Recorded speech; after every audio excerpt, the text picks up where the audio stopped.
시간이 되었습니다. 다 함께 일어나셔서 묵상기도 드리심으로 7월 7일 맥주 감사주일 2부 예배를 하나님 앞에 드리겠습니다.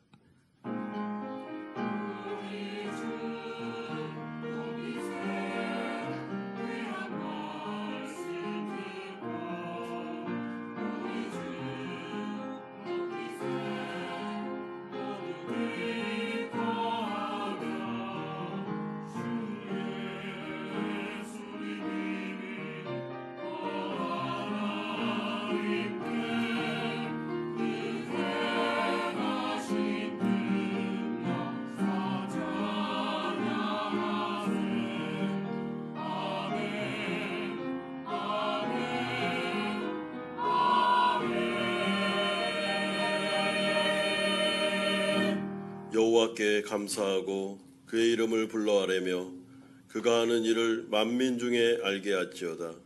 그에게 노래하며 그를 찬양하며 그의 모든 기이한 일들을 말할지어다. 그의 거룩한 이름을 자랑하라. 여호와를 구하는 자들은 마음이 즐거울지로다. 아멘. 거룩하신 아버지 하나님, 맥주 감사주일을 맞이하여 2024년도 상반기를 마무리하면서 하나님께 감사와 영광을 올려드립니다. 이 예배 가운데 임재하여 주시고 우리의 예배를 받아주시며 오늘 이 감사하는 마음 가운데 성령 충만함을 허락하여 주시옵소서. 예수 그리스도의 이름으로 기도드리옵나이다. 아멘. 사도신경으로 신앙 고백 드립니다. 나는 전능하신 아버지 하나님 창조주를 믿습니다. 나는 그의 유일하신 아들 우리 주 예수 그리스도를 믿습니다. 그는 성령으로 잉태되어 동정녀 마리아에게서 나시고 본디오 빌라도에게 고난을 받아 십자가에 못 박혀 죽으시고 장사된 지 사흘 만에 죽은 자 가운데서 다시 살아나셨으며 하늘에 오르시어 전능하신 아버지 하나님 우편에 앉아 계시다가 거기로부터 살아있는 자와 죽은 자를 심판하러 오십니다. 나는 성령을 믿으며 거룩한 공교회와 성도의 교제와 죄를 용서받는 것과 몸의 부활과 영생을 믿습니다. 아멘. 자리에 앉으시겠습니다. 2024년도도 상반기가 지나가고 있습니다. 하나님께서 베풀어 주신 은혜 앞에 감사하며 기쁨과 찬양으로 하나님 앞에 나아갔으면 좋겠습니다. 처음 불러보신 찬양일 텐데요. 같이 한번 같이 불러보도록 하겠습니다.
여기까지 인도하신 하나님께 감사의 찬양을 하나님 앞에 올려드립니다. 우리 박수 치시면 찬양해 볼까요? 모두 나와 주 경배하네. 인도하신 부르심 따라 우리의 힘과 계획을 내려놓고 주님만 바라보네. 생명이신 주님께 영광 최고 백향으로 주님의 얼굴 전심으로 구할 때 주님은 답하시네. 이곳에서 주님을 예배하네. 여기까지 우리를 인도하셨네. 주의 크신 능력으로 붙드셨네. 주님 앞에 나올 때 이곳에서 우리는 예배하네. 영원하신 이와 함께 노래하네. 우리를 돌이키시는 주의 계획 이곳에 세우셨네. 이 위에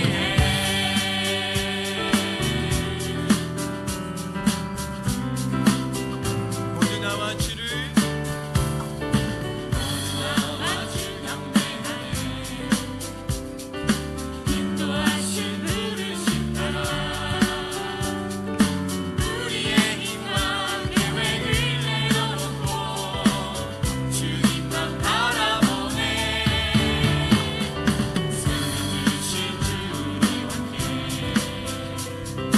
영광 최고 백향으로 주님의 얼굴 전심으로 구하네. 주님은 답하시네. 이곳에서 주님을 예배하네. 여기까지 우리를 인도하셨네. 주의 크신 능력 우리를 붙드셨네. 주님 앞에 나올 때 이곳에서 우리는 예배하네. 행하신 일과 함께 노래하네. 우리를 돌이키시는 주의 계획 이곳에서 주님을 예배하네. 여기까지 인도하시는 하나님 인도하셨네. 주의 크신 능력으로 붙드셨네. 주님 앞에 나올 때 이곳에서 우리는 예배하네. 행하신 일과 함께 노래하네. 우리를 돌이키시는 주의 계획 다시 한번 고백합니다. 이곳에서 주님을 예배하네. 여기까지 우리 인도하셨네. 주의 크신 능력으로 붙드셨네.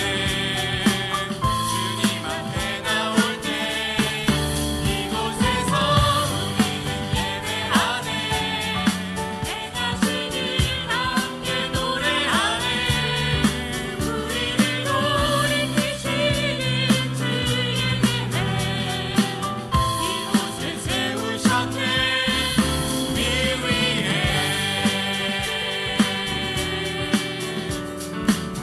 이곳까지 인도하신 하나님께 큰 영광의 박수로 하나님 찬양합니다. 아멘.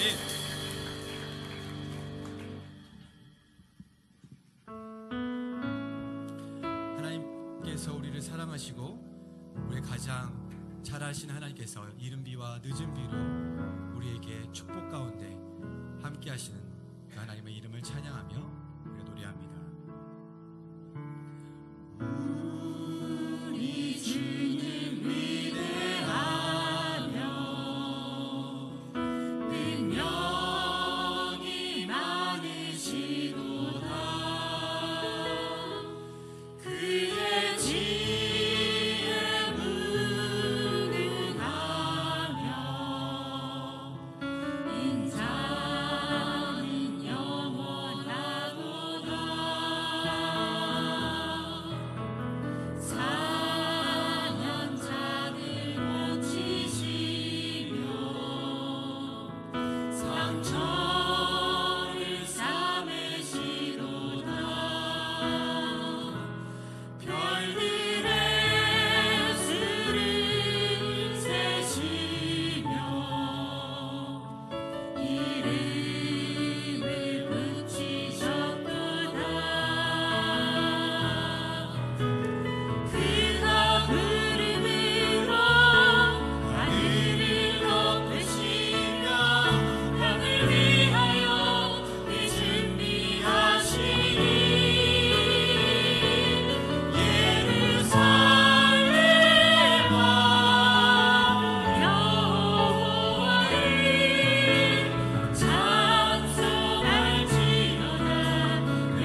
예배로 나아가며 함께 기도하겠습니다. 오늘은 추수감사주일입니다. 맥추감사주일입니다. 지금까지 에베레네 하나님께서 2024년도 상반기를 지켜주셨습니다. 하나님께 감사하고 또 미래를 주님 손에 맡겨드리십시다. 우리 하반기에도 하나님께서 함께해 주시도록 또 오늘 이 예배 가운데 임마누엘 하시는 하나님께서 우리에게 말씀하여 주시고 우리를 만나 주시도록 이 시간에 예배 가운데 감사와 간구의 기도로 하나님 앞에 나아가겠습니다. 기도하겠습니다. 거룩하신 아버지 하나님, 주님을 감사합니다. 아버지 하나님, 주님께서 하나님 주시고 하나님께서 이끌어 주시옵소서. 아버지 하나님, 오늘 이 주일 예배 가운데 함께하여 주시고 하나님께서 2024년도 상반기를 지켜주신 하나님께 감사드리고 또한 미래를 주님 손에 맡겨드리오니 하나님 아버지 가운데 은혜 내려주시고 하나님의 음성을 듣게 하여 주시고 아버지 하나님 예배를 통해서 우리의 믿음이 다시 한번 살아날 수 있도록 하나님께서 함께 하시고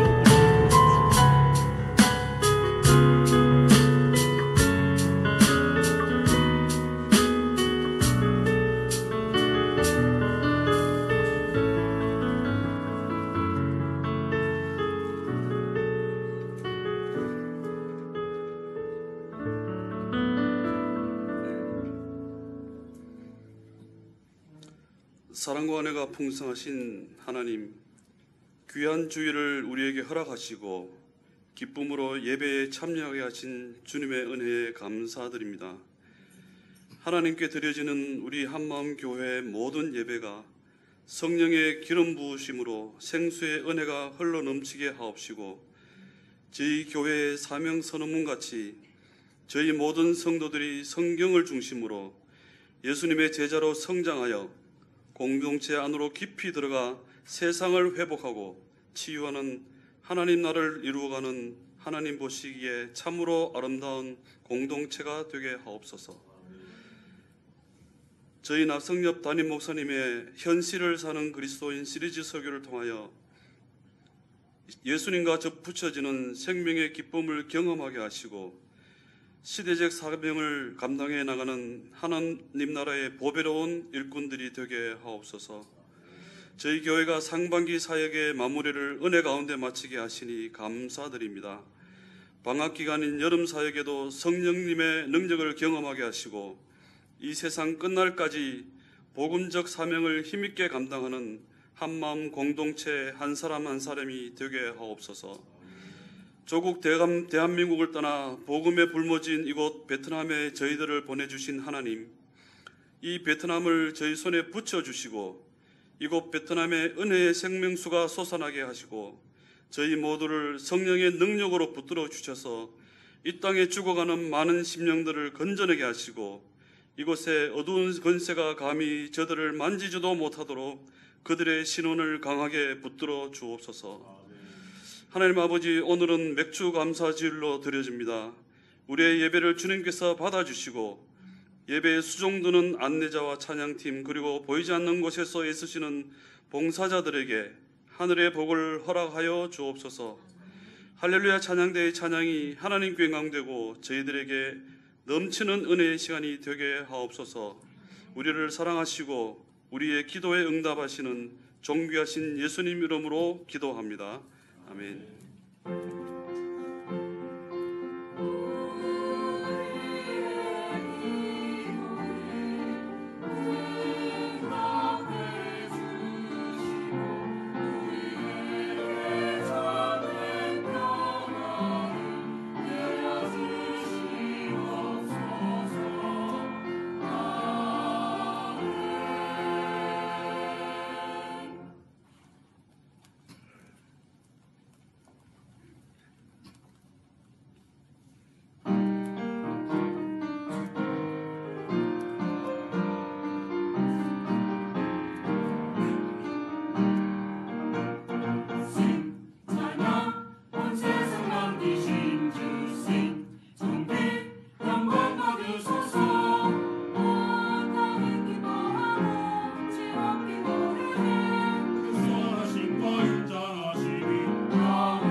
오늘 우리에게 주신 하나님의 말씀 구약성경 사사기 7장 1절에서 8절까지의 말씀입니다.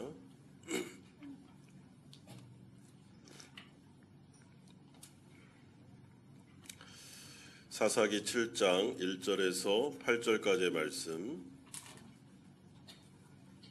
우리 한 절씩 교독합니다. 여롯바알이라는 기드온과 그를 따르는 모든 백성이 일찍이 일어나 하룻샘 곁에 진을 쳤고 미디안의 진영은 그들의 북쪽이요 모레산 앞 골짜기에 있었더라.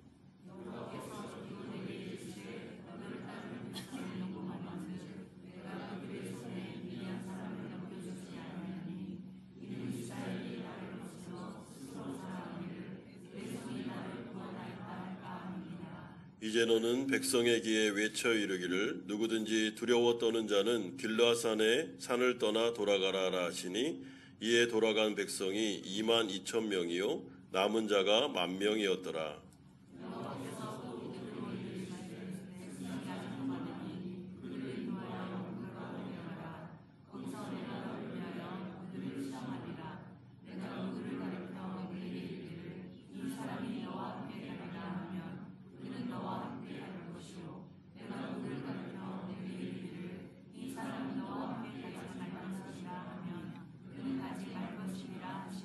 이에 백성을 인도하여 물가에 내려가매 여호와께서 기드온에게 이르시되 누구든지 개가 핥는 것 같이 혀로 물을 핥는 자들을 너는 따로 세우고 또 누구든지 무릎을 꿇고 마시는 자들도 그와 같이 하라 하시더니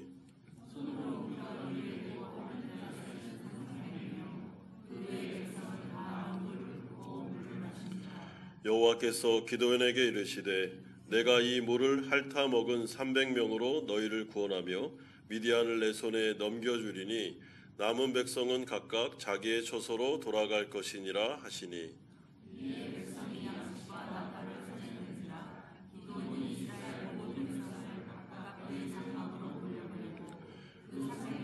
머물게 아니라 미디안 진영은 곧 가운데 있었더라. 아멘. 오늘은 맥주 감사주일입니다. 맥주 감사절은 상반기 동안 지켜주신 하나님께 감사를 드리는 절기입니다. 그래서 우리 교회도 오늘 1년의 중반을 지내면서 상반기 동안 하나님께서 우리 가운데 베풀어 주신 은혜를 묵상하고 또 하나님께 감사의 예배를 드리기를 소망합니다. 여전히 우리의 인생 가운데 어려운 일도 있지만 우리 한마음 성도들을 2024년도 전반기 동안 지켜주셨고 또한 교회도 하나님의 은혜 가운데 교회 이전부터 시작해서 말씀 사경회까지 또한 여러 가지 행사들 전반기에 잘 마쳤음에 하나님께 영광을 올려드립니다. 그러므로 저는 오늘 맥주 감사주일을 맞이하면서 마땅히 감사와 관련된 설교를 해야 하지만 지금 현실을 사는 그리스도인이라는 시리즈 설교를 하고 있기 때문에 오늘 계속해서 연속적으로 기드온에 대해서 살펴보려고 합니다. 우리가 지난번에 살펴본 바와 같이 하나님은 미디안의 손에 이스라엘 백성들을 무려 7년 동안이나 징계의 목적으로 넘겨주셨습니다. 이것은 이스라엘 백성들이 바알과 아세라 우상을 의지하여 섬긴 결과였습니다. 이에 이스라엘은 경제적인 엄청난 타격을 입고 정말 고통스러운 나라를 보내고 있었습니다. 그때 하나님의 때가 되어 하나님께서 이스라엘을 도와주시기 위해서 기드온을 찾아오셨고 기드온을 향해서 구원해 주시겠다라고 약속을 해주셨습니다. 그리고 기드온이 이스라엘 안에 있었던 바알과 아세라라는 우상을 무너뜨리고 이제 하나님 앞에 나아가 여호와의 샬롬을 이루며 또 하나님의 은혜 가운데 이제 이 어려움에서 이겨내려는 그런 사이에 미디안의 연합군이 다시 이스라엘을 찾아온 장면까지 살펴보았습니다. 그리고 그 가운데 양털 뭉치를 가지고 하나님 앞에 나아가 기도했을 때 주님께서 2번씩이나 내가 너와 함께한다는 약속을 주심으로 미디안의 연합군을 두려워하지 말고 하나님을 의지하고 나아가라라는 약속을 받았습니다.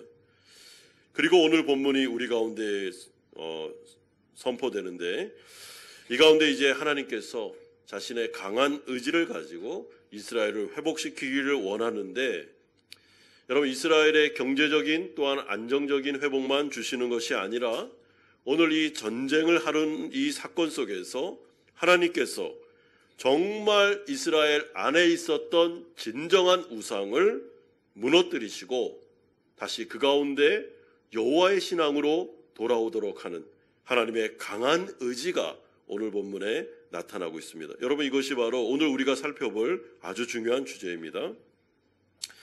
그러므로 오늘 첫 번째로 살펴볼 주제는 하나님의 강한 의지가 1절에서 2절에 나타나고 있습니다.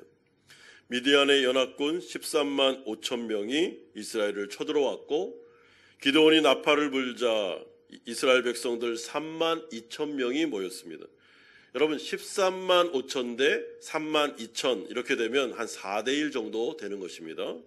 이스라엘의 병사 한 명이 미디안의 연합군 4명과 싸워서 이길 수 있는 그래야 이 승리가 되는 그런 상황이었습니다. 1절에 보시면 여룻바알이라는 기드온과 그를 따르는 모든 백성이 일찍 일어나 하루샘 곁에 진을 쳤고 미디안의 진영은 그들의 북쪽이요 모레산 앞 골짜기에 있었다라고 말씀합니다. 그런데 이러한 가운데 하나님께서 갑자기 기드온을 찾아오셔서 기드온에게 이해할 수 없는 명령을 하나 하십니다. 2절에 여호와께서 기드온에게 이르시되 너를 따르는 백성이 너무 많은즉 내가 그들의 손에 미디안 사람을 넘겨주지 아니하리니 이는 이스라엘이 나를 거슬러 스스로 자랑하기를 내 손이 나를 구원하였다 할까 함이니라. 여러분, 하나님께서 기드온에게 너를 따르는 백성이 너무 많으니 라고 말씀합니다. 여러분, 기드온을 지금 따르는 백성이 몇 명이라고 그랬습니까? 제가 3만 2천 명. 자, 미디안의 연합군이 몇 명입니까? 13만 5천 명. 그러면 몇 대 1이라고 그랬습니까? 4대 1. 그렇죠? 그러면 이스라엘 백성들의 병사가 너무 많습니까, 지금? 너무 적은 거 아닙니까? 그런데 주님께서 뭐라고 하냐면 너무 많다는 겁니다. 4대 1로 싸워야 이길 수 있는데 너무 많다. 그래서 숫자를 줄여야 되겠다라고 말씀하고 있습니다. 그러면서 그 이유를 밝히시는데 만약에 3만 2천 명이 13만 5천 명의 군대와 싸워 4대 1로 싸워서 이겼을 경우에 여러분 이것도 이길 가능성이 좀 있기 때문에 만약에 이기면 너희들이 스스로 자랑하기를 내 손이 나를 구원했다. 내 능력이 내가 이렇게까지 전투를 잘해서 내가 이스라엘을 구원한 거야 라는 말이 걱정이 되어서 그렇게 하면 안 되겠다라고 말씀하고 있습니다. 여러분, 하나님의 걱정이 무엇입니까? 이 백성이 전적으로 하나님을 의지하고 전쟁에 나가야 되는데 또 자신을 의지하고 또 자신을 바라보면서 전쟁에 나갈까 봐 하나님이 그것을 두려워하고 있었던 것입니다. 따라서 우리는 이 대목에서 이스라엘 백성들의 진정한 우상이 무엇이었는지, 우상의 뿌리, 그리고 우상의 근거의 정체가 무엇이었는지를 확인하게 됩니다.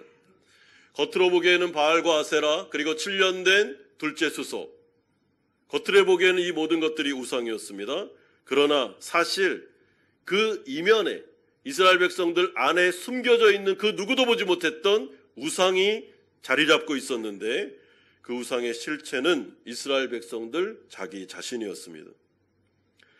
이들은 하나님을 주인으로 모시고 싶지 않았습니다. 오히려 최초의 인간 아담과 하와처럼 자기 자신들의 인생의 주인이 자신이 되고 싶었습니다.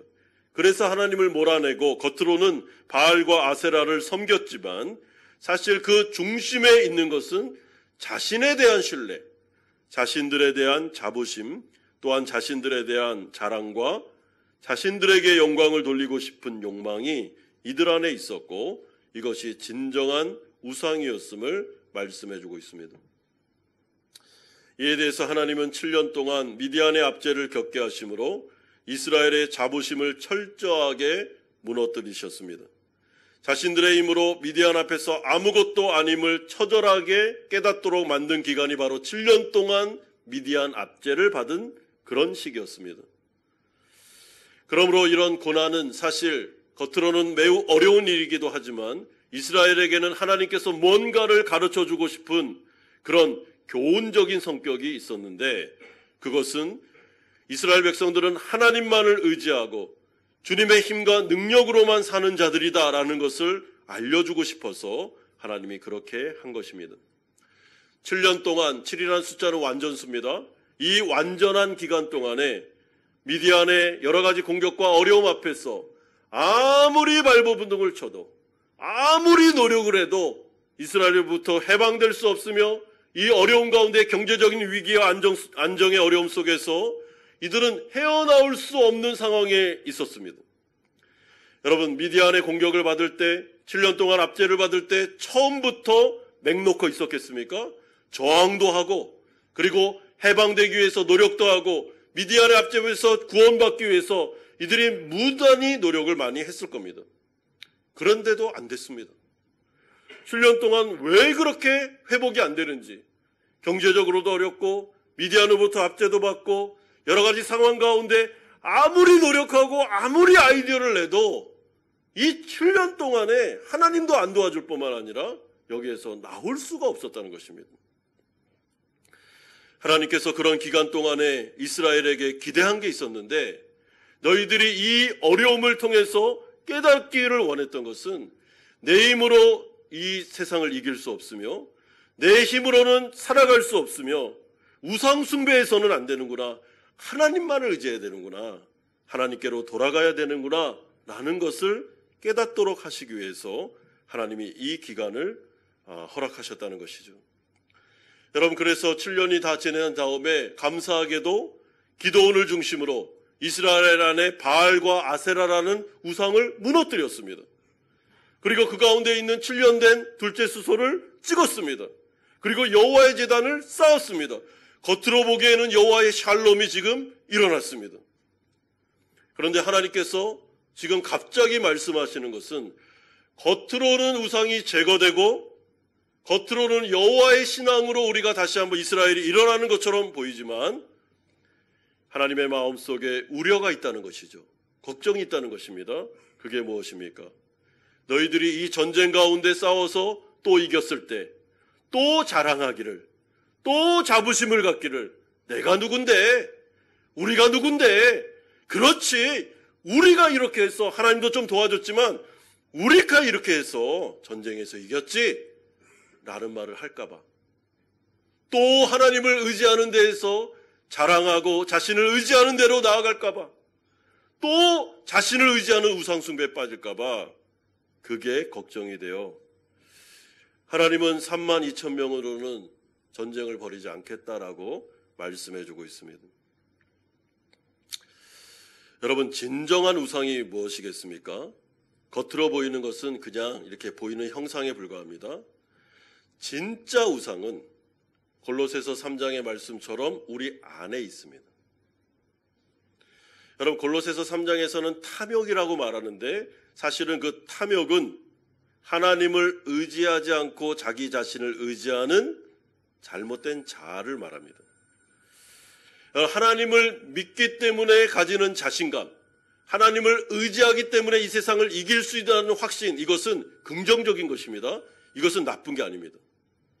그게 아니라 하나님을 쏙 빼고 내가 모든 것을 할 수 있다라는 자신감, 내가 모든 것들을 좌지우지할 수 있다라는 자랑거리들, 자기 환상, 자부심, 이 모든 것들이 사실은 우상이라는 것이죠. 하나님께서는 그 누구도 자기 자신을 믿고 신뢰하기를 원하지 않습니다. 하나님을 믿고 의지하기를 원하는데 이것이 바로 바른 신앙이다라고 말씀해주고 있습니다. 그러므로 두 번째로 하나님은 기드온을 향해서 두려워 떠는 자는 돌아가라 라고 명령하라고 말씀하시는 내용이 3절에 나옵니다. 3절에 보시면 이제 너는 백성의 귀에 외쳐 이르기를 누구든지 두려워 떠는 자는 길르앗산을 떠나 돌아가라 하라 하시니라. 여러분, 그러자 어떤 결과가 나타났습니까? 이에 돌아간 백성이 22,000명이요 남은 자가 10,000명이었더라. 32,000명에서 22,000이 떠났습니다. 이제 10,000명이 남았습니다. 4대1로 싸워도 힘겨운 전쟁인데 13.5대 1로 이제 싸워야 되는 것입니다. 여러분, 여기서 두려워 떠는 자라는 것은 좀 신학적인 용어인데 믿음이 없는 자라는 의미입니다. 그러니까 믿음이 없는 자는 가라는 것이죠. 여러분, 성경에서 믿음이라는 것은 하나님을 의지하고 신뢰한다라는 의미도 있지만 사실은 믿음이라는 것은 좀 포괄적인 관점인데 하나님의 시각에서, 하나님의 입장에서 모든 것들을 바라보고 해석할 수 있는 것이 바로 믿음입니다. 그렇기 때문에 믿음이 있는 사람, 믿음의 눈을 가진 사람만 하나님을 의지하고 끝까지 주님 바라보면서 갈 수 있다라고 말씀합니다. 여러분, 어떤 상황을 믿음의 관점으로 바라보느냐, 그렇지 않느냐는 하늘과 땅만큼의 차이가 있습니다. 특별히 전쟁과 같은 위기의 순간에는 더더욱 그렇습니다. 이에 하나님은 이 믿음이 없는 22,000명 집으로 돌아가라라고 명령하라라고 말씀해주고 있습니다. 왜냐하면 이들은 인원만 많았지 영적으로 보면 전쟁에는 전혀 도움이 되지 않는 사람들이었기 때문입니다. 사실 믿음이 없는 자들은 염려와 근심과 두려움과 부정적인 생각과 자기중심성에 빠져 쉽게 사로잡힐 가능성이 많습니다. 그래서 현재의 상황에 대해서 원망의 말을 하고 악평의 말을 쏟아내곤 합니다. 그럴 때 공동체 전체가 흔들릴 수밖에 없는 것입니다. 여러분, 지금 이스라엘 백성들이 미디안의 연합군과 싸우려고 모였습니다. 이 13만 5천 명과 싸우는 것도 너무나도 어렵습니다. 그런데 그 안에 있는 믿음 없는 사람들이 그 광경을 바라보면서, 이 현실을 바라보면서 자꾸만 옆 사람에게 야, 우리 다 죽었어. 우리 이 전쟁에 싸울 수 없어. 야, 이거 나가면 몰살이야. 라는 믿음 없는 말, 불평의 말, 원망의 말, 그럼 이런 악평하는 말을 쏟아내면 이상하게 믿음 없는 말, 불평과 악평의 말은 공동체에 삽시간에 퍼집니다. 전염성이 매우 강합니다. 그러면 이스라엘이 싸우기도 전에 기세가 완전히 꺾여서 하나님을 의지하기는커녕 도망갈 수밖에 없는 것이죠. 다윗이 골리앗과 싸울 때 이스라엘 군대는 믿음이 없어서 골리앗 앞에서 두려워 떨었습니다. 골리앗을 바라보니까 우리는 메뚜기와 같이 이길 수 없다라는 생각이 들었습니다. 그래서 아무도 골리앗을 향해 나아가지 않았는데 그 이유는 골리앗이라는 그 적과 자기 자신들을 비교했지 하나님과 골리앗을 비교하지 않았기 때문에 이들은 무너지고 있었습니다. 그 가운데 다윗이 나타나 골리앗을 바라보면서 저 할례받지 못한 저주받은 인간이 만군의 여호와를 욕되게 한다 하면서 그가 나오기 시작했는데 내가 골리앗과 싸우겠다고. 왜 그렇습니까? 다윗에게는 믿음이 있었는데 자기 자신과 골리앗을 비교한 게 아니라 누구와? 하나님과 골리앗을 비교하면서 하나님 앞에서 이 골리앗은 아무것도 아닙니다. 하나님께서 역사하시면 단칼에 죽일 수 있습니다. 내가 만군의 여호와를 믿고 나아갑니다 하면서 그 믿음의 모습을 보여주었습니다. 여러분, 구약 성경에 보면 가나안 땅을 정탐했던 10명의 정탐꾼들은 믿음이 없었기 때문에 하나님께서 약속의 땅을 주겠다라고 분명히 말씀하심에도 불구하고 그 땅을 바라보면서 안악자손을 바라보면서 악평하면서 이 땅은 절대로 들어가면 안 된다. 우리 몰살한다. 다 죽는다 하면서 막 불평과 악평과 안 좋은 말을 막 쏟아냈을 때 이스라엘 백성들 공동체 가운데 그 부정적인 말이 막 돌기 시작하면서 어떻게 했습니까? 하나님을 욕되게 했던 그런 과거가 있었습니다. 여러분, 그렇기 때문에 하나님께서 이번에 싸움을 할 때는 오직 믿음이 있는 사람만 데려가야 된다. 그래야만 13만 5천이라는 미디안의 연합군 앞에서도 뒤로 물러나지 않고 하나님을 바라보면서 이 공동체가 하나가 되어서 이길 수 있다라고 말씀하고 있는 것이죠. 여러분, 그렇기 때문에 교회가 하나님의 일을 할 때는, 리더들을 뽑을 때는 반드시 믿음이 있는 사람을 뽑아야 됩니다. 그렇지 않으면 어떤 일을 추진할 때 항상 악평하는 말, 부정적인 말, 원망의 말, 이래서 안 되고 저래서 안 되고 우리는 안 됩니다 라고 하면 그게 공동체 전체에 퍼져서 두려움의 마음이 막 퍼져서 하나님의 일을 감당할 수가 없는 것이죠. 그러므로 3만 2천 명 중에 2만 2천 명 두려워 떠는 자는 집으로 돌아가라 했을 때 22,000명이 돌아갔는데 사실 이들은 여러분 실수가 아니라 허수였습니다. 허수. 그러니까 같이 나가봤자 도움이 되지 않고 오히려 해가 되고 공동체 전체 가운데 어려워질 수밖에 없는 그런 숫자였다는 것입니다. 그러므로 우리가 하나님 앞에서 하나님의 일을 하기 전에 먼저 해야 되는 것은 믿음을 키우셔야 됩니다. 교회는 믿음이 있는 사람을 지도자로 세우고 그리고 하나님의 관점으로 이 상황을 바라보고 하나님의 시각으로 평가하면서 주님을 의지하고 끝까지 어떤 상황 속에서도 하나님을 의지하고 나갈 수 있는 사람들을 데리고 와서 하나님의 일을 해야 하나님의 일을 감당할 수 있는 것입니다. 이유야 어쨌든 22,000명이 떠났고 이제 10,000명이 남았습니다. 13.5 대 1입니다. 여러분 이것도 너무 적은 숫자고 이렇게 나갔다가는 몰살할 가능성이 많습니다.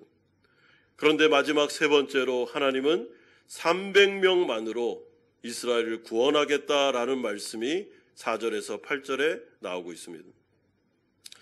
4절에 보시면 백성이 아직도 많으니 그들을 인도하여 물가로 내려가라. 거기서 내가 너를 위하여 그들을 시험하리라. 내가 누구를 가리켜 내게 이르기를 이 사람이 너와 함께 가리라 하면 그는 너와 함께 갈 것이요 내가 누구를 가리켜 내게 이르기를 이 사람은 너희와 함께 가지 말 것이라 하면 그는 가지 말 것이니라 하신지라. 하나님께서 또 뭐라고 합니까? 아직도 많다. 여러분 13만 5천 그리고 이스라엘 백성이 이제 딱 10,000명만 남았는데도 주님이 하시는 말씀이 아직도 많다. 더 줄이자 라고 하십니다. 왜요? 13.5 대 1로 싸워서 혹시나 이길 가능성이 조금이라도 남아있으면 이스라엘 백성들이 자랑하기를 우리가 잘해서 이겼다라는 말을 할까봐 전적으로 하나님을 신뢰하는 신앙으로 와야 되는데 오늘 이 전쟁은 이기는 것은 당연한데 오늘 이 전쟁에 하나님의 열심, 하나님의 강한 의지 주님께서 지금 하고 싶은 거는 이스라엘 백성들이 전적으로 하나님만을 의지하는 신앙으로 돌아와야 되는데 10,000명도 많다는 것입니다. 그래서 더 줄이자라고 말씀하고 있습니다.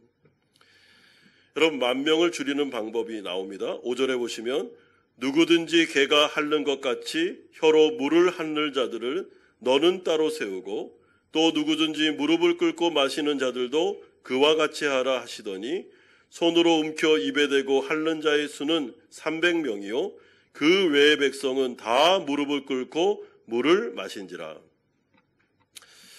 병사들을 데리고 시냇가로 가서 물을 먹여라. 그런데 물을 먹는 사람 중에 누구든지 개가 핥는 것 같이 혀로 핥는 자들은 따로 세우고 무릎을 꿇고 마시는 자들을 따로 세워라 라고 하십니다.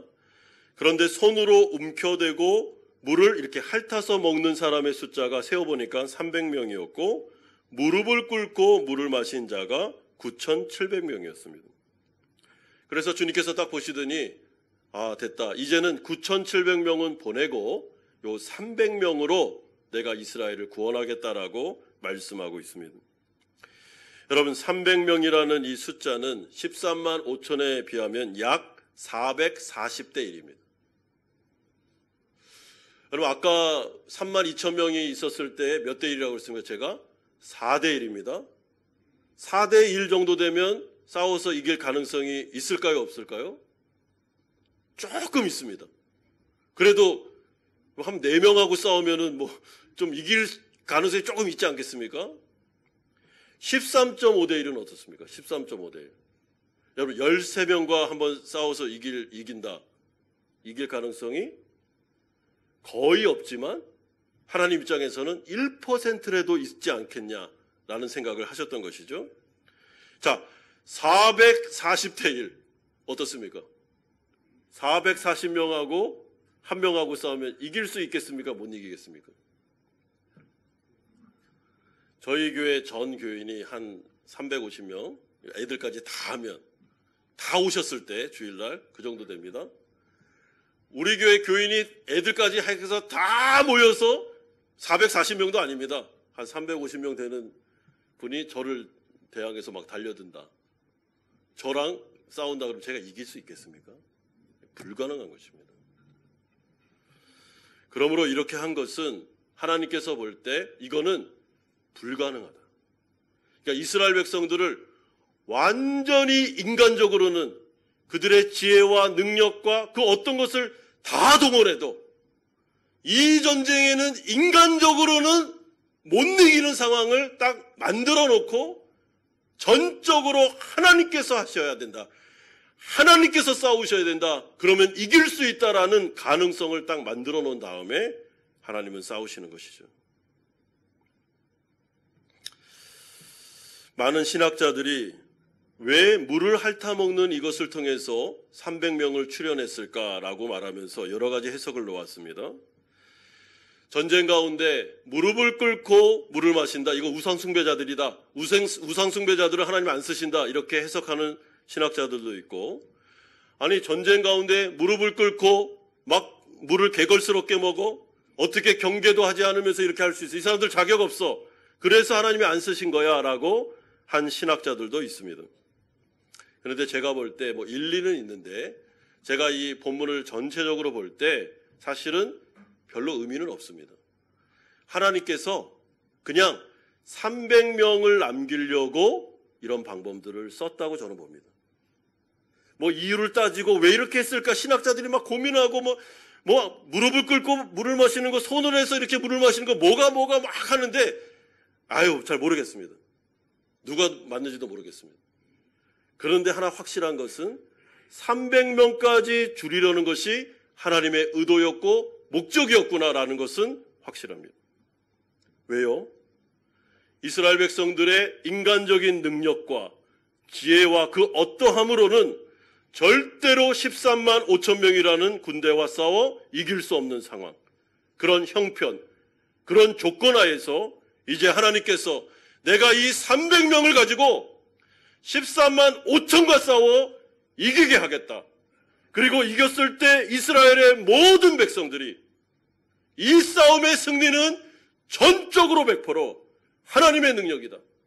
하나님께서 하셔서 이긴 것이다. 라는 고백을 할 수 있도록 이제 이 300명을 가지고 내가 싸울 때니까 이제 기도원 너는 300명을 데리고 나에게 나오라 라고 말씀해주고 있습니다. 3만 2천 명의 1%, 300명. 하나님께서는 이스라엘 백성들을 이렇게 만들어 놓고 이제는 하나님께서 이 가운데의 주인 되시며 하나님께서 만왕의 왕이 되시며 하나님께서 이스라엘을 사랑하시며 이스라엘을 구원하시는 분이 하나님이심을 알려주겠다라고 말씀해주고 있습니다. 그런데 놀라운 사실은 이 가운데 기도원이 어떻게 합니까? 하나님의 말씀에 그대로 순종하고 있습니다. 8절에 기도원이 이스라엘의 모든 백성을 각각 그의 장막으로 돌려보내고 그 300명은 머물게 하니라. 미디안 진영은 그 아래 골짜기 가운데 있었더라. 여러분, 이것이 굉장히 놀라운 점입니다. 그렇게 두려움이 많고 그렇게까지 연약했던 기도원이 하나님께서 양털 뭉치 기도를 통해서 2번이나 응답해 주신 다음에 하나님께서 어떻게 보면 말도 되지도 않는 지도자로서 군대장관으로서 볼 때 3만 2천 명도 부족한데 300명까지 줄이는 이 과정을 기도원은 철저하게 순종하면서 하나님 앞에 나아갔다는 것이죠. 여러분, 저는 이것이 굉장히 위대하다라고 생각합니다. 물론 그 마음속에 두려움이 있었겠죠. 그 마음속에 갈등이 있었을 겁니다. 그 마음속에 하나님 왜 이렇게 하는 거야? 3만 2천 명도 부족한데 10,000명이 됐을 때 10,000명은 더 부족한데 300명까지 줄이라고 했을 때 마음속에 막 갈등과 어려움이 있었겠죠. 그럼에도 불구하고 기도원은 이 말씀에 순종했습니다. 왜 그랬을까요? 하나님을 믿었기 때문입니다. 하나님께서 하시면 13만 5천 명은 숫자에 불과하다. 만왕의 왕이신 하나님께서 만약에 이 가운데 주인되어 이 전쟁 가운데 임하시면 하나님께서 천군 천사를 통해서 13만 군사와 싸우시면 하나님은 반드시 승리하시고 자신이 약속하신 대로 이스라엘을 구원하시며 우리를 경제적으로 안정시키시는 하나님의 기적의 역사를 일으키실 것이다 라는 믿음이 있었기 때문에 그가 이렇게 나아간 것입니다. 그러므로 사랑하는 성도 여러분, 오직 의인은 이 세상을 믿음으로 삽니다. 그리고 하나님께서 우리 가운데 때로는 이 세상을 살아갈 때 사업을 하든 가정을 이루든 교회를 하든 목회를 하든 아니면 자녀를 키우든 우리가 살아가는 삶의 현장 가운데 하나님 나라 백성들에게는 우리가 생각지 못했던 어려움과 고난이 올 수 있는데 진짜 내 힘으로는 감당할 수 없는 어떤 상황으로 우리를 몰아가실 때가 있습니다. 아무리 애를 쓰고 아무리 수단 방법을 다 사용해도 빠져나올 수 없는, 출구가 없는 그런 터널 가운데로 우리를 몰아가실 때가 있습니다. 성도임에도 불구하고. 때로는 사업을 하고 있는데 사업이 어려워졌습니다. 자금을 끌어와서 또 메꾸고 이 사람한테 전화하고 저 사람한테 전화해서 위기를 또 모면하고 그래서 간신히 위기가 극복이 됐는데 또 어려움이 찾아오고 그래서 또 자금을 대주되고 또 사람을 의지하고 해서 또 위기를 넘겼는데 또 어려움이 찾아왔습니다. 근데 이번에 어려움은 아무리 자금을 끌어와도 아무리 믿는 사람들에게 전화를 걸어도 헤어나올 수 없는 어려움 가운데 처할 때가 있습니다. 때로는 우리가 살아가면서 몸이 아파서 병원에 갔는데 그 의사를 통해서 이거는 고칠 수 없는 병이다라는 말을 들을 때가 있습니다. 때로는 자녀들을 키우다가 아이들을 키우다가 내 노력으로 아이들을 잘 키워보려고 했는데 아이들이 엇나가기 시작하는데 이거는 도저히 내 힘으로는 감당할 수 없을 정도로 아이들이 내 자녀가 어려움을 겪을 때도 있습니다.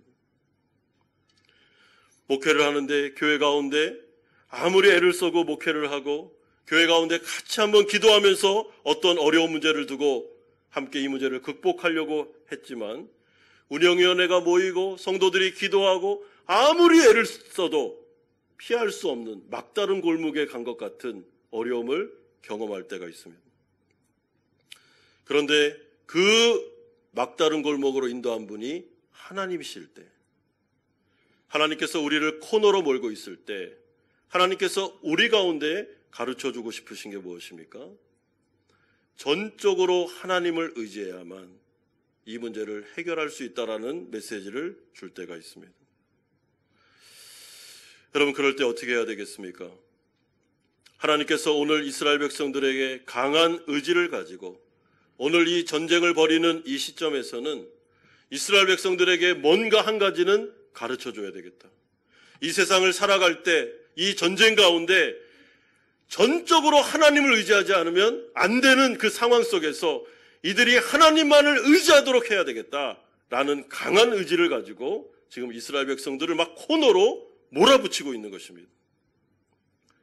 근데 그때 기드온이 이 모든 상황을 하나님 앞에서 받아들이고 그 가운데 무릎 꿇고 순종함으로 하나님을 의지합니다. 하나님께서 도와주시면 13만 5천 명을 이길 수 있겠습니다. 전적으로 주님만을 의지하며 300명만 데리고 한번 나가보겠습니다라고 하나님 앞에 믿음으로 순종하며 나아가고 있습니다. 그리고 그 가운데 우리가 아는 것처럼 이 기드온의 이 말씀을 통해서 하나님은 기적의 역사를 베풀어 주심으로 300명을 통해서 13만 5천이나 되는 연합군을 이김으로 이 가운데 구원의 역사를 베풀어 주고 있는 것이죠. 그러므로 사랑하는 성도 여러분, 우리 가운데 내가 성도임에도 불구하고 내가 하나님의 나라 백성임에도 불구하고 내 인생 가운데, 아니 내 사업의 문제 가운데, 내 자녀의 문제 가운데, 내 가정의 문제 가운데, 아니요 우리 교회 가운데 내 힘으로는 감당할 수 없는 그런 어려움과 고통이 찾아왔다면, 내가 성도인데, 내가 하나님의 백성이 맞는데, 내가 하나님을 의지하고 있는데도 불구하고 그런 어려움이 왔다면 여러분 반드시 기억하셔야 되는데 그것은 우리를 죽이려는 어려움이 아닙니다. 우리를 망하게 하려고 하는 어려움이 아닙니다. 하나님 앞에 하나님의 손에 붙들린 하나님의 계획 안에 있는 극한 어려움입니다. 그때 하나님께서 우리에게 원하시는 것은 단 하나밖에 없습니다. 하나님, 이 어려움을 제 힘으로는 이겨낼 수가 없습니다. 제가 여태까지 계속되는 과정을 통해서 부족했지만, 깨닫기는 했지만 완전하진 않았습니다. 하나님, 이겨낼 수 없습니다. 이거는 제 힘으로는 불가능합니다. 하나님, 제가 하나님 앞에 무릎 꿇겠습니다. 이제는 전적으로 하나님만 의지해 보겠습니다. 이제는 전적으로 기도에 매달리겠습니다. 하나님, 여태까지 제가 너무나도 많이 우상숭배를 빠졌습니다. 내 자신을 의지하고 그럼에도 불구하고 내 안에 있는 자부심이, 나에 대한 환상이 여태까지 이런 어려움을 초래했습니다. 하나님, 제가 무릎 꿇겠습니다. 주님만을 의지하겠습니다. 하나님께서는 그것을 원하실 때가 있습니다. 그럴 때 하나님께서 우리 가운데 그 믿음의 고백을 하는 성도들을 바라보시며 하나님께서 그 가운데 구원을 베푸시고 하나님의 은혜를 주시고 역전의 역사를 베풀어 주실 때가 있는 것입니다. 그러므로 사랑하는 성도 여러분, 우리가 인생을 살아가며 현실을 살아가며 내 힘으로 감당할 수 없는 고난이 내 안에 닥쳐왔을 때, 정말 주님이 도와주시지 않으면 살아갈 수 없는 상황이 내 앞에 펼쳐졌을 때, 그것은 하나님께서 나를 죽이려고 하시는 것이 아니라 오히려 나와 우리 가정을 살리기 위해서 하나님 앞에서 무릎 꿇고 다시 바른 신앙으로 돌아오기를 바라는 하나님의 사랑의 언어임을 우리가 깨달을 때, 여러분, 그런 현실 앞에서 우리가 해야 될 일은 다른 게 아닙니다. 하나님 앞에서 100% 무릎 꿇는 것입니다. 100% 하나님을 의지하는 것입니다. 그때 하나님께서 우리 가운데 놀라운 역사를 이루어 주실 것입니다. 오늘 우리의 마음속에 있는 여전히 나 자신을 의지하고 나에 대한 자랑이 있으며 자부심이 있는 그 나 자신에 대한 우상을 내어버리고 하나님 앞에서 전적으로 주님을 의지하는 그런 예배가 되기를 소망합니다. 하나님 앞에서 정말 어떤 문제를 만났을 때 정말 그 문제 앞에서 이것을 믿음으로 영적인 시각으로 해석하고 하나님 앞에서 무릎 꿇고 하나님 도와주십시오. 100% 주님을 이제는 의지하겠습니다. 이 어려운 문제가 나와 우리 가정을 죽이려는 문제가 아니라 살리려는 하나님의 강한 의지임을 믿습니다. 하나님, 이 가운데 역사하여 주십시오. 하나님, 이 가운데 능력을 베풀어 주십시오. 은혜를 베풀어 주십시오. 라고 나아가서 하나님 앞에서 믿음으로 승리하시는 성도님들 되시기를 주 예수 그리스도의 이름으로 축원드립니다. 같이 한번 기도하는 시간을 갖겠습니다.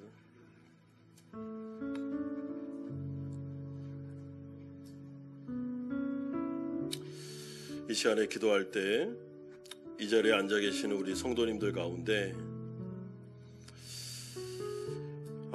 내 힘으로 좀 감당하기 어려운 그런 현실의 고난을 만나신 분들이 계십니까? 하나님께서 오늘 우리에게 말씀해 주셨습니다. 32,000명도 많다. 300명까지 줄여야 되겠다. 그래야 너희들이 하나님만 의지하지 않겠느냐라고 말씀하십니다. 그럼 우리는 조금의 의지할 거리만 있으면 하나님 외에 다른 걸 의지하는 사람들입니다. 의지할 게 아무것도 없을 때 진짜 우리의 믿음이 거기에서 나오는 것입니다. 이 시간에 하나님 앞에 나아가 처음에 기도할 때는 하나님, 제가 하나님 외에 다른 것을 의지하고 내 자신을 의지했습니다. 회개합니다. 라고 기도하시고, 두 번째는 하나님, 내 힘으로 감당할 수 없는 이 순간에 하나님을 의지함으로 하나님의 도우심을 구합니다. 이 가운데 하나님 역사하여 주시고 회복의 은혜를 베풀어 주시옵소서. 우리가 간구하면 좋겠습니다. 같이 한번 기도하면서 하나님 앞에 나아가겠습니다. 거룩하신 아버지 하나님, 오늘 하나님께서 우리 가운데 말씀하여 주셨습니다. 13만 5천 가운데 3만 2천 명. 아버지 하나님 숫자가 많다고 말씀하십니다. 그러면 너희들이 또 너희 자신을 의지하지 않을 거냐? 라고 주님께서 우리 가운데 도전하십니다. 아버지 하나님 주님 바라보며 하나님 의지하며 나아갑니다. 주님, 우리 가운데 하나님께서 함께하여 주시고 여전히 내 자신을 바라보고 여전히 내 자신을 의지하고 있는 할아버지 하나님 이 자리에서 하나님을 전적으로 의지할 수 있도록 주님 붙잡아 주시기를 원합니다. 고난의 기간, 어려움의 기간을 통과하면서 하나님 보내고 있는 우리 사랑하는 성도들 기억하여 주시고 아버지 앞에 정말 이번 기회에 아버지 완전히 무릎 꿇고 하나님을 의지하는 신앙으로 나아가게 하셔서 하나님을 체험하게 하여 주시고 하나님이 싸우시는 것을 경험하게 하시고 아버지 회복의 역사를 베풀어 주시옵소서. 믿음을 주시옵소서. 믿음 잃지 않도록 하나님 붙잡아 주시옵소서. 거룩하신 아버지 하나님, 오늘 예배를 드리면서 하나님을 바라봅니다. 아버지 하나님, 무릎 꿇고 주님 앞에 간절하게 기도합니다. 우리 사랑하는 성도들 가운데 나의 힘으로 감당할 수 없는 어려운 가운데 처해 있는 성도들이 계십니다. 하나님, 너무나도 혼란스럽고 어떻게 해야 될까 막막한 현실 가운데 살아가는 분들이 많이 계십니다. 그러나 우리가 성도라면 하나님께서 우리 가운데 하실 일이 있다고 생각합니다. 아버지께서 우리 가운데 오늘 이 기도원의 말씀을 통해 주님 말씀하십니다. 그 자리에서 무릎을 꿇고 오직 하나님만을 의지하라고 말씀하십니다. 오직 하나님만을 기대하라고 말씀하십니다. 그때 하나님께서 일하실 것이며 하나님께서 하나님 되심을 알려주실 것이며 하나님께서 역사해 줄 거라고 말씀하십니다. 하나님, 우리 사랑하는 성도들에게 믿음을 주시옵소서. 아버지 하나님, 그 믿음이 역사하게 하여 주옵소서. 믿음으로 무릎 꿇게 하여 주옵소서. 믿음으로 하나님께 매달리게 하여 주시옵소서. 더 이상 나 자신을 의지하지 아니하고 주님을 의지하는 신앙으로 나아가게 하셔서 하나님을 체험할 수 있도록 주님, 이 고난이 우리 가운데는 강력한 유익이 될 수 있도록 하나님 역사하여 주시옵소서. 예수 그리스도의 이름으로 기도드리옵나이다. 아멘. 찬송가 213장 1절 4절 부르면서 준비하신 헌금 하나님께 드리겠습니다.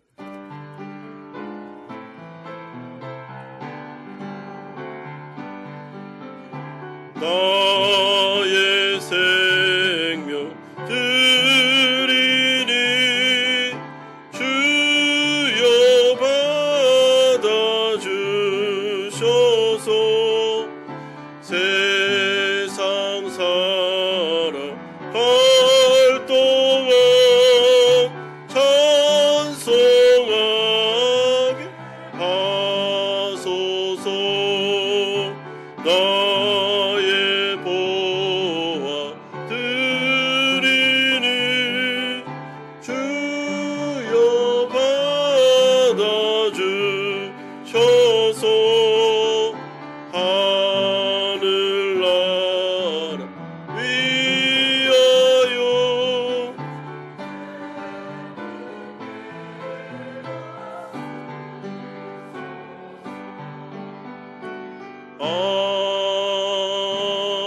아멘. 주님, 이 시간에 하나님 앞에 나아가 헌금을 드립니다. 11조로 주일헌금으로 감사헌금으로 오늘은 특별히 맥주 감사헌금으로 하나님께 드립니다. 하나님께서 받아주시고 하나님의 나라를 위하여 아름답게 사용하여 주시옵소서. 하나님을 의지하여 드리는 이 헌물을 드리는 성도들, 이들의 직장과 사업장과 가정을 지켜주시고 자녀들을 붙잡아 주시고 어려운 현실 가운데 믿음으로 살 수 있도록 은혜 베풀어 주시옵소서. 아버지 하나님, 몸과 마음이 아픈 성도들에게 위로하여 주시고 안수하여 주시고 치료와 회복의 역사를 베풀어 주시옵소서. 예수 그리스도의 이름으로 기도드리옵나이다. 아멘. 광고 말씀드리겠습니다. 오늘은 맥주 감사주일입니다. 2024년도 상반기 동안 교회와 가정을 지켜주신 하나님께 감사를 드립니다. 행사와 관련해서요, 지난주에 윌러브 찬양 집회와 백석예술대학 선교팀 금요 찬양 집회를 은혜 가운데 잘 마쳤습니다. 수고해 주신 예배부와 또 음향을 담당해 주신 분들 참 감사드립니다. 2024년도 베트남 다니엘 기도회에 우리 행사가 있는데요. 교회 협의 연합 행사입니다. 7월 10일 금요일입니다. 저녁 7시 30분에서 9시 30분 한국학교 가온홀에서 하도록 하겠습니다. 그래서 이번 주 금요일 날은 금요 예배가 교회에서는 없고 우리 다 같이 모여서 한국학교에서 예배 드리도록 하겠습니다. 다음 주 주일입니다. 7월 14일 오후 2시에 강찬 루카스 찬양 집회가 4층 본당에서 있겠습니다. 3부 예배 마치고 식사를 잘 하시고 조금 대기하셨다가 2시에 본당으로 오시면 우리 찬양 집회 같이 볼 수 있겠습니다. 오늘 오후 2시 30분에 3층 초등부실에서 교육위원회 모임으로 모이겠습니다. 정기 운영위원회 모임은 다음 주일 오후 3시 30분에 강찬 루카스 찬양 집회 마치고 우리 새가족실에서 모이도록 하겠습니다. 중보기도팀 주일 예배를 위한 중보기도팀 주일 오전 8시 15분에 3층 초등부실에서 모이도록 하겠습니다. 원하시는 분들은 다 오셔서 예배 드리시면 되겠습니다. 지난주에 이성준 성도, 김은영 성도, 이선준 성도 지난주에 등록하셨습니다. 감사드립니다. 교육자 동동입니다. 우리 이은하 목사님 가정, 강승리 목사님 가정, 윤지영 선교사님 가정은 베트남 주재 한인 지도자 영성 수련회가 내일부터 2박 3일 동안 무인회에서 있겠습니다. 오륜교회의 DNA 선교팀이 주관하셔서 모든 것을 다 이렇게 해주시는데요. 오륜교회의 목사님께서 오셔서 주관하십니다. 우리 위해서 좀 기도해 주십시오. 직원 동정입니다. 우리 직원 중에 탓 부인이 이번 주 수요일 날 출산을 위한 제왕절개 수술을 하게 됩니다. 첫째 아이가 유산이 되었고 이제 두 번째 임신을 했는데 아이가 거꾸로 있어서 제왕절개를 하게 되었습니다. 제가 광고 드리는 이유는 좀 우리 직원 탓과 이 가정을 위해서 좀 기도해 주시고 아이가 무사하게 잘 출산할 수 있도록 좀 기도 부탁드리겠습니다. 6월, 7월 일정 우리 확인하시면 되겠습니다. 다 같이 일어나셔서 주기도문 찬양하고 축도로 예배를 마치겠습니다.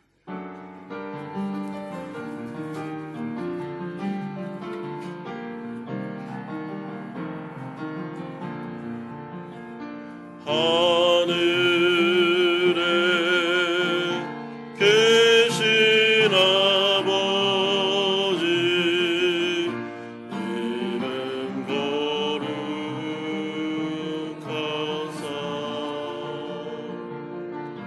주님 나라 임하시고 뜻이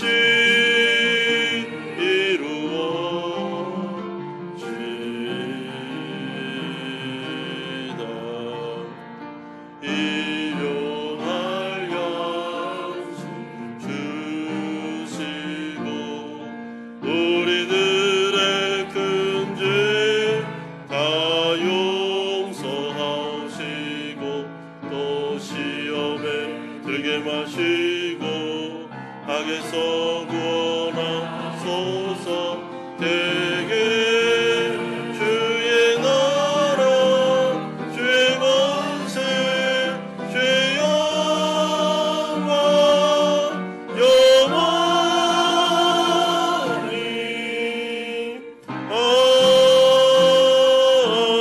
아멘.